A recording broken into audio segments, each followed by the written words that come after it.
আজকে আমরা অপেম এর আরেকটা অ্যাপ্লিকেশন দেখব, সেটা হচ্ছে ডিফারেন্সিয়েটর হিসেবে কিভাবে অপেম কাজ করে সেটা আমরা দেখব।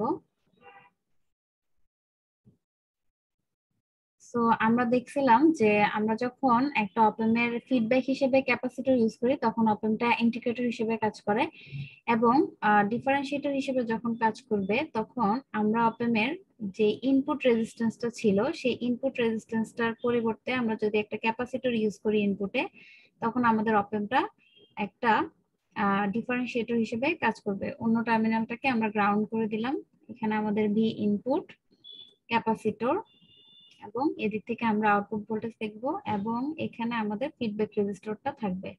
সো ডিফারেন্সিয়েটর সার্কিট হিসেবে অপএম্পটা তখনই কাজ করবে যখন আমরা ইনপুট রেজিস্ট্যান্সের পরিবর্তে একটা ইনপুট ক্যাপাসিট্যান্স ইউজ করব।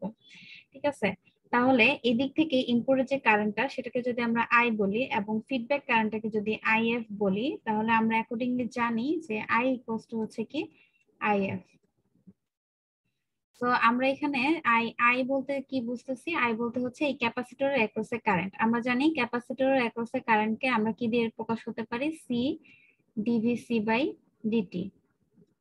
আর আইএফ যেহেতু ফর ফিডব্যাক কারেন্টটা, সেটা হচ্ছে কি এই প্রান্তের ভোল্টেজটা কত, যেহেতু ইনভার্টিং নন ইনভার্টিং টার্মিনালটা গ্রাউন্ডেড, সো এই প্রান্তের ভোল্টেজটা হচ্ছে 0 ভোল্ট। তাহলে আমরা লিখতে পারি 0 minus V output divided by R.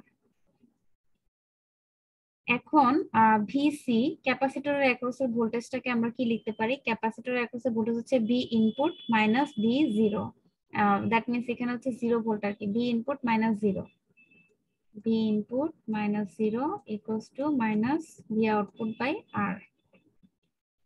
So এখান থেকে আমরা যদি রিঅ্যারেঞ্জ করি, ভি আউটপুটের ভ্যালুটা আসবে minus R C D DT of V input.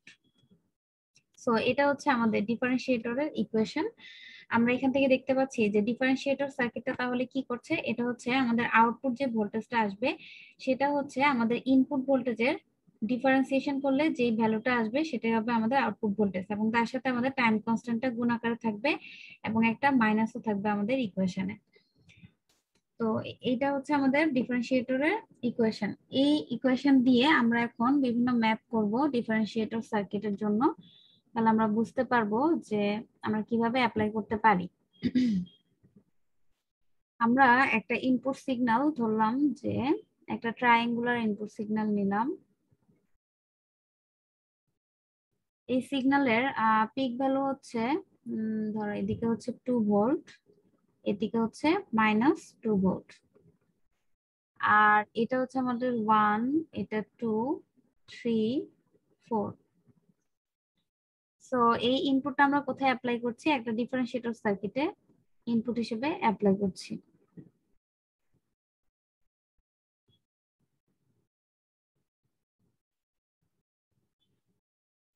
তো এখানে ফিডব্যাক হিসেবে রেজিস্টরটা থাকবে, আর এখান থেকে ভি আউটপুট নিব আমরা।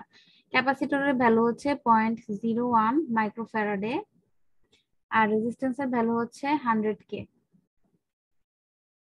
ওকে, এবার আমরা তাহলে এখান থেকে আমাদেরকে যদি বলে যে plot the output waveform of the op amp differentiator given below. So আমরা এখান থেকে আউটপুট ওয়েভফর্ম বের করার জন্য প্রথমে আমরা যেটা করব, যে আমরা জানি কি ইকুয়েশনটা হচ্ছে ভি আউটপুট সমান হচ্ছে minus R C DDT of V input. এখন আমরা ভি ইনপুটের দিকে ভালোভাবে খেয়াল করি। ইনপুট ভোল্টেজটা কিন্তু এখন আর একটা নির্দিষ্ট ভোল্টেজ না, ইনপুট ভোল্টেজটা বারবার চেঞ্জ হচ্ছে। যেমন হচ্ছে 1 পর্যন্ত একরকম স্লোপ তার, আবার 2 পর্যন্ত হচ্ছে তার আবার স্লোপটা আবার অন্যদিকে, 2, 3 পর্যন্ত তার স্লোপটা অন্যদিকে। তা আমরা এখন এই এই ফিগারটাকে বিভিন্ন ভাগে ভাগ করব। 0 থেকে 1 পর্যন্ত আমরা একটা ভ্যালু বের করব আউটপুটের জন্য, আবার 1 থেকে 2 পর্যন্ত যে ইনপুটটা আছে তার জন্য আরেকটা আউটপুট বের করব। এভাবে আমরা পুরোটা সাইকেল সম্পন্ন করব, যেহেতু ডিফারেন্ট ডিফারেন্ট ভ্যালু আছে এখানে। তা আমরা প্রথমে এই যে আরসি ভ্যালুটা যদি আগে একটু বের করে ফেলতে চাই, আরসি সমান হচ্ছে কত হয়? 0.01 ইন্টু 10 ইনভার্স 6, আর আর এর মান হচ্ছে 100 ইন্টু 10 কিউব। তাহলে আরসি এর ভ্যালুটা আসতেছে আমাদের কত? 10 ইনভার্স 3 সেকেন্ড। আচ্ছা, এবার আমরা এরকম ম্যাথ কিন্তু আমরা গত সেমিস্টারে করছিলাম। সো এবার আমরা কি করব, ফর টি এর ভ্যালু 0 থেকে 1 এর মধ্যে আমরা যদি করি, তাহলে আমরা ওই যে আমরা একটা ইকুয়েশন শিখছিলাম দুই বিন্দুগামী সরলরেখার সমীকরণ, সেখানে আমরা কি পড়ছিলাম, y-y1 = m into x minus x one. So এখানে ওয়াই এক্সিস বরাবর আছে কি, আমাদের ওয়াই এক্সিস বরাবর আছে ভোল্টেজ ভি ভি হলে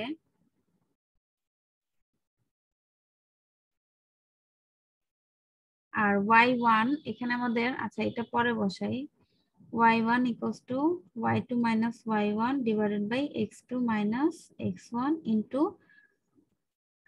x axis বরাবর আছে হচ্ছে আমাদের টাইম t মাইনাস x1 এর ভ্যালুটা বসাবো আমরা।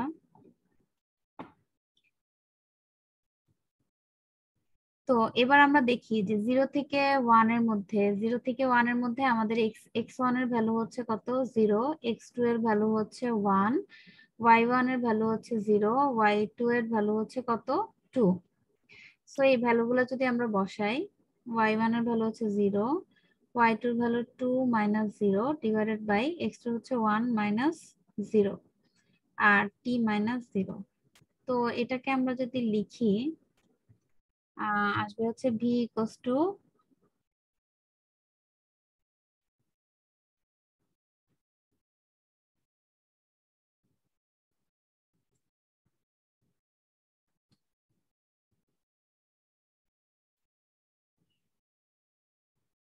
আচ্ছা তো এখানে আমরা এই যে ভি অথবা ভি ইনপুট লিখতে পারি এটাকে, এটা যেহেতু আমরা ওয়াই অ্যাক্সিস বরাবর এটা কি ছিল, ভি ইনপুট ছিল, সো আমরা এখানে ইনপুটও লিখতে পারি। ভি ইনপুট সমান আমাদের আসবে কত, এখানে হচ্ছে 2, আচ্ছা 2t।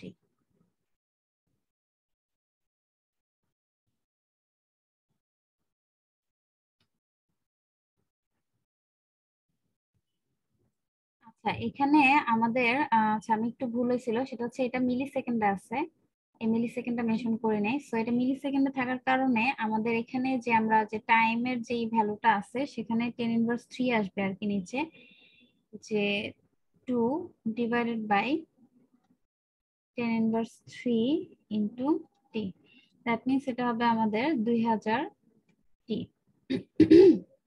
ঠিক আছে, দেখ এটা আসছে কোত্থেকে, এটা হচ্ছে আমাদের যে এক্স এক্সিস বরাবর যে ভ্যালুগুলো আছে x2 মাইনাস x1, এখানে এখানে আমাদের এই ভ্যালুটা যেহেতু আমাদের এসআই এককে নাই, মিলি সেকেন্ডে আছে, সো এটাকে আমরা সেকেন্ডে নিয়ে তারপর কাজ করব, মানে এটা হচ্ছে 10^3 এভাবে আসবে আর কি। তো আমাদের ভি ইনপুটের ভ্যালু আমরা পেয়ে গেছি, এখন আমরা আউটপুটের ভ্যালু বের করব। আউটপুটের ভ্যালু বের করার জন্য আমরা জানি ইকুয়েশনটা হচ্ছে কি, ভি আউটপুট সমান minus R C DDT of V input. So আমরা এখানে মাইনাস আর সির ভ্যালু একটাকে বের করলাম 10^3, আর ইনপুট ভোল্টেজের ভ্যালু হচ্ছে আমাদের 2000 টি। সেটাকে আমরা যদি ডিফারেন্সিয়েশন করি তাহলে আসবে কি বলতো, 2000। সো এটা আসতে হচ্ছে -2 ভোল্ট। তাহলে এই -2 ভোল্ট আমরা কিসের জন্য পেলাম, যখন আমাদের জিরো থেকে জিরো থেকে 1 পর্যন্ত ইনপুট ভোল্টেজের জন্য, এতটুকু পর্যন্ত আমরা পেলাম যে -2 ভোল্ট। আচ্ছা তারপরে তাহলে আমরা এর পরের যে অংশটা আছে সেটার জন্য বের করব, 1 থেকে এর পরের অংশটা দেখো, তোমরা চাইলে 1 থেকে 2 পর্যন্ত আলাদা বের করে 2 থেকে 3 পর্যন্ত আলাদা বের করতে পারো, তবে 1 থেকে 3 পর্যন্ত ডিরেক্ট বের করতে পারবা। এর কারণ হচ্ছে 1 থেকে 3 পর্যন্ত যে আমাদের রেখাটা আছে সেটার ঢাল কিন্তু একই, ঠিক আছে, সেটার ডিরেকশন এবং তার ইয়েটা কিন্তু একই, সেজন্য আমরা 1 থেকে 3 পর্যন্ত একসাথেও করতে পারি, আলাদা আলাদা ভাবেও করতে পারি, সেম রেজাল্টই আসবে। আমরা যদি করি,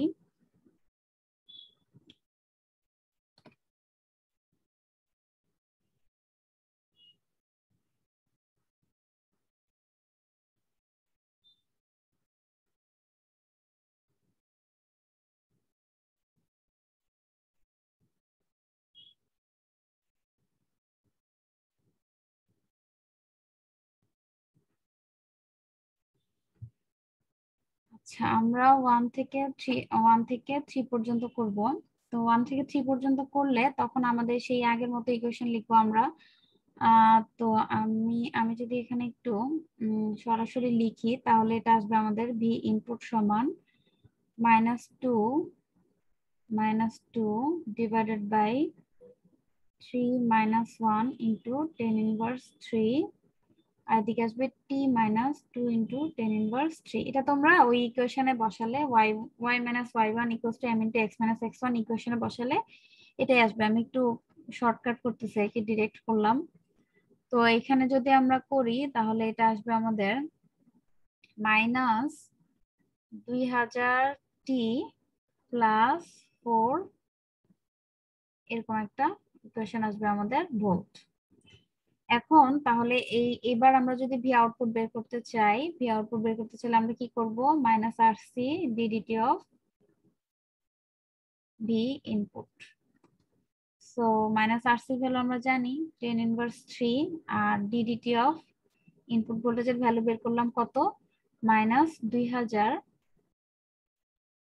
প্লাস 4, 2000t -2000t প্লাস 4। আচ্ছা, এটাকে যদি আমরা ডিফারেন্সিয়েশন করি তাহলে আসবে আমাদের -10 ইনভার্স 3 ইন্টু -2000। এটাই তো থাকতেছে, আর এই কনস্ট্যান্ট পার্টকে ডিফারেন্সিয়েশন করলে 0 আসবে। সো এখানে আসবে আমাদের -2 ভোল্ট। তাহলে আমরা প্রথম 0 থেকে 1 পর্যন্ত পেলাম হচ্ছে -2 ভোল্ট। আমরা আবার যখন 1 থেকে 3 পর্যন্ত করতেছি তখন হচ্ছে আমরা পাচ্ছি কত, আচ্ছা এটা তো মাইনাসে মাইনাসে প্লাস হয়ে যাবে তাই না? হ্যাঁ, যখন আমরা 1 থেকে 3 পর্যন্ত করতেছি তখন 1 থেকে 3 পর্যন্ত আমাদের কত আউটপুট ভোল্টেজ আসতেছে, +2 ভোল্ট। আচ্ছা, এরপর আমাদের বাকি আছে 3 থেকে 4 পর্যন্ত। 3 থেকে 4 পর্যন্ত যদি আমরা করি,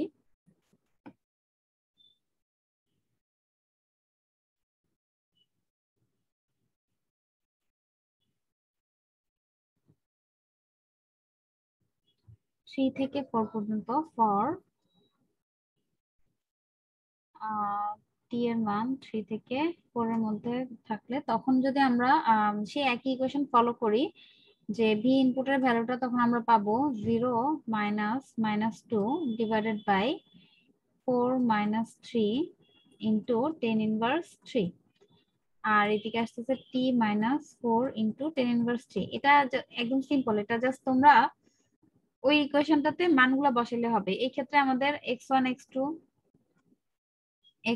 x2 y1 y2 এগুলোর মানগুলো আগে লিখে ফেলবা। x1 x2 এর মান কত, 3 আর 4, 3 4। y1 এর ভ্যালু 3 তে থাকা অবস্থায় কত, -2, এবং 4 এ থাকা অবস্থায় 0। সো এটা হচ্ছে, সরি এটা হচ্ছে আমাদের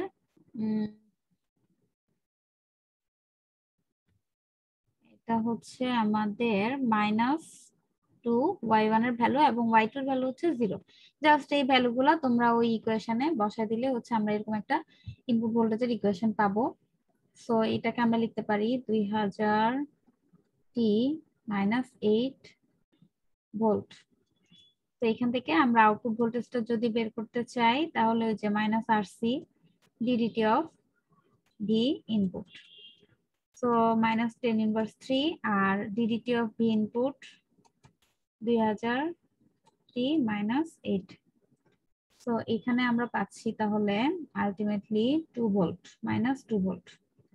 ঠিক আছে, তার মানে যখন আবার 3 থেকে 4 পর্যন্ত আমরা আসবো তখন আমরা আবার -2 ভোল্টের একটা কনস্ট্যান্ট ভোল্টেজ পাবো। তাহলে আমরা যদি এটাকে গ্রাফিক্যালি রিপ্রেজেন্ট করি তাহলে জিনিসটা দেখতে কেমন হবে।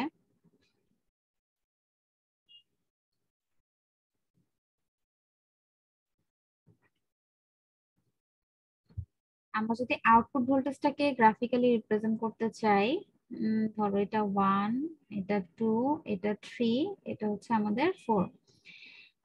তাহলে আমাদের প্রথমে 0 থেকে 1 পর্যন্ত আমরা পাইছিলাম হচ্ছে কত, -2 ভোল্ট। ওকে, আমরা ধরলাম এটা হচ্ছে -2, তাহলে -2 ভোল্ট পাইছি 0 থেকে 1 পর্যন্ত। এরপর আমরা 1 থেকে 3 পর্যন্ত আমরা +2 ভোল্ট পাইছি। তো +2 ভোল্ট হলে তার মানে এখানে একটা ট্রানজিশন হবে, +2 ভোল্টের ট্রানজিশন, এখানে হচ্ছে +2। সো এটা কতক্ষণ পর্যন্ত চলবে? 3 পর্যন্ত চলবে। 3 পর্যন্ত আসার পর আমরা কত পাইলাম? 3 থেকে 4 হচ্ছে -2, আবার -2 তে ট্রানজিশন হবে।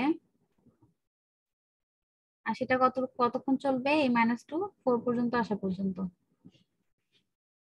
তাহলে এটা হচ্ছে আমাদের আউটপুট ওয়েভফর্ম।